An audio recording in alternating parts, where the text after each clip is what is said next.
Alors, restez avec nous là, parce qu'on va vous montrer toutes les images de l'investiture de Donald Trump. Je vous dirai les 5 trucs à savoir. J'ai des indiscrétions dont je voudrais vous parler, bien entendu. Et puis, on a Sarah Knafo qui est en duplex, qui est actuellement à Washington. Qui est là, Sarah Knafo. Est-ce que Sarah Knafo m'entend? Bonjour Cyril Hanouna, moi je vous entends très bien. Et vous? Très bien. Elle est à fond dans le rôle, hein, Sarah Knafo, direct. Hein. Sans rigoler, elle direct. On dirait qu'elle a fait envoyer spécial toute sa vie. J'adore. C'est incroyable. Comment allez-vous, Sarah Knafo? Ça se passe bien? Ça va très bien. Écoutez, là, je suis au Capitol One. Il y a Donald Trump qui arrive dans quelques minutes, donc il va y avoir de plus en plus de bruit derrière moi, mais au moins vous vivez le moment avec moi. Eh ben, merci, vous êtes un amour. Alors, comment ça se fait? Comment vous avez appris que vous avez été convié à la cérémonie d'investiture de Donald Trump?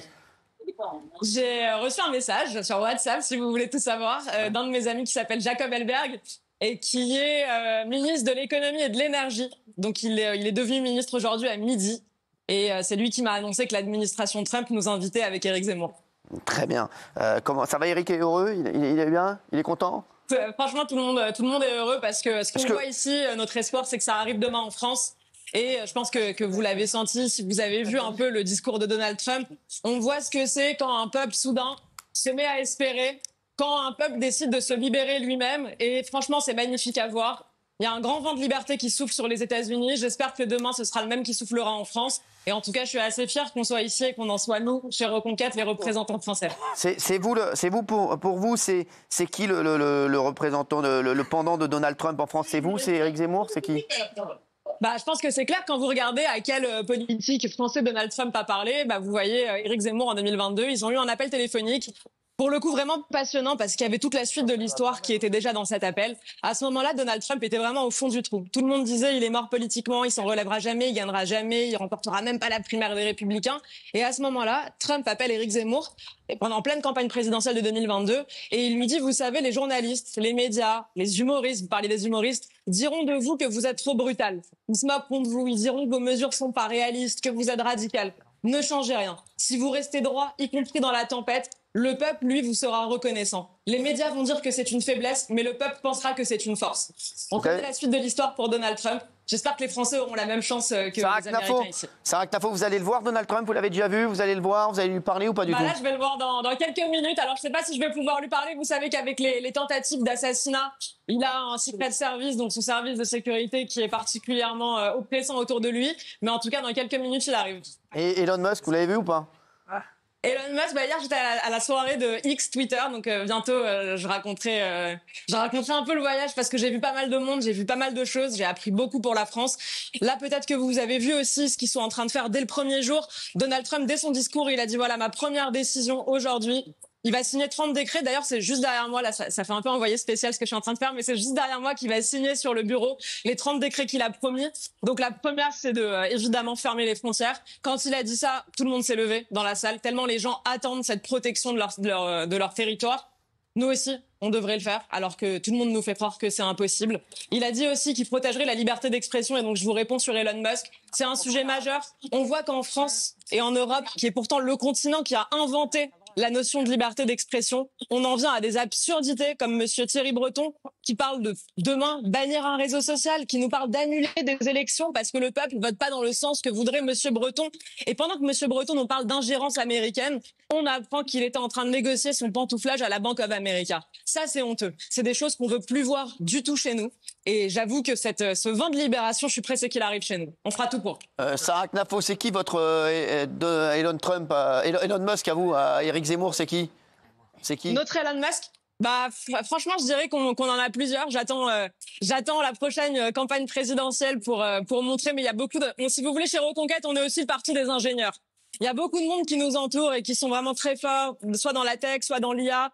Dans le Bitcoin, c'est aussi la raison pour laquelle, et vous vous en souvenez Cyril, on avait parlé de ça, le sujet du Bitcoin en particulier. Donc on est entouré de beaucoup de monde qui sont pro-tech, pro-business, qui croient au progrès technique. Et je pense que c'est ça aujourd'hui qui fait aussi la recette du succès. Sarah Knafo, vous nous raconterez tout ça quand vous reviendrez à Paris, hein? Promis. Très bien, merci Sarah en tout cas. Merci d'avoir été avec nous. Merci beaucoup. Merci. Voilà, Sarah Knafo, donc, qui se trouve à l'investiture de Donald Trump.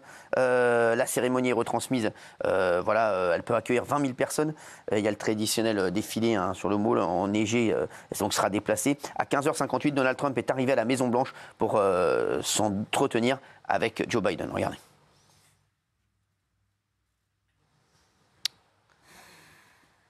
Il n'y a pas de son. C'est important le son quand même.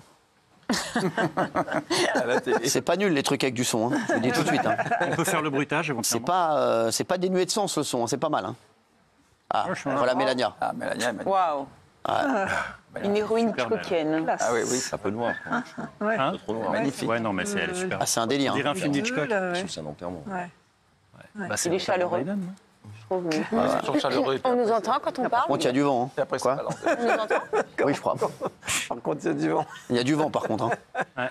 Il y a ça, c'est un coup attraper la bonne dada avec ces conneries là.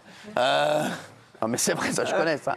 T'es content, tu vas là-bas, tu vas devenir président, non mais je te dis, t'attrapes une bronchite, je peux te dire, ça te flingue le début de l'investiture. Non mais c'est vrai, donc il faut faire attention. À 17h, les codes nucléaires ont changé de main. Sachez que c'est la première chose qui compte. 17h, code nucléaire change de main. À 17h30, Donald Trump entre dans le Capitole pour la cérémonie. Regardez. Mesdames, Messieurs, le président élu des États-Unis, l'honorable Donald John Trump.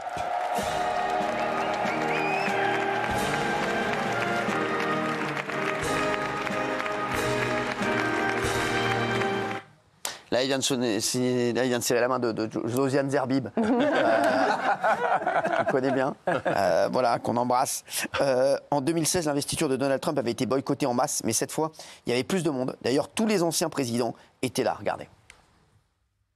On a ce couple présidentiel, évidemment, qui arrive. Alors, ce qu'on ne sait pas trop, peut-être, c'est que les Clinton et les Trump s'entendent très bien en litige. Je crois que les deux filles sont très amies. George Bush, le président Barack Obama, qui arrive seul. Michelle Obama a préféré ne pas venir.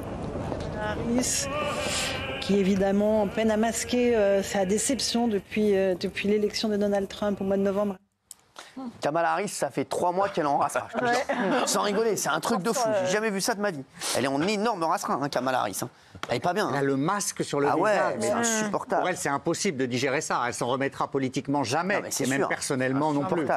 Alors, il y a le président russe Vladimir Poutine qui a félicité aujourd'hui le président Donald Trump, se disant ouvert au dialogue avec l'Ukraine pour aboutir à une paix durable.